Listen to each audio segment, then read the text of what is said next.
Hi అండి, అందరికీ good morning. నేనైతే మా ఇంట్లో ఈరోజు టిఫిన్ వచ్చేసి దోశ. ఓహో, దోశనా? వేడి వేడి దోశ. సూపర్. మళ్ళీ లంచ్ బాక్స్కి ఏమో పులిహోర అండి, వైట్ రైస్ అలా కలపాలి అంతే. దోశ పిండి ఇది? దోశ పిండి పులిహోర ఇలా కలపాలి. ఓకే, పులిహోర ఎవరికి?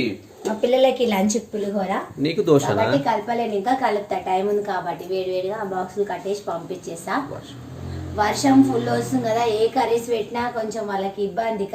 కలిపే పెడతా ఎప్పుడైనా. కాబట్టి ఇప్పుడు పులిహోర అయితే డైరెక్ట్ మంచిగా తినేస్తారు కదా నైట్ నుంచి. అందుకే నైట్ నుండి ఫుల్ వర్షం. మా ఇంటికాడ తగ్గలే కొంచెం, ఇప్పుడు కొంచెం పర్లేదు. కాబట్టి పులిహోర అయితే చేస్తున్నా. మార్నింగ్ మాకేమో దోశ, మా పిల్లలకి దోశ పులిహోర రెండు. బాయ్.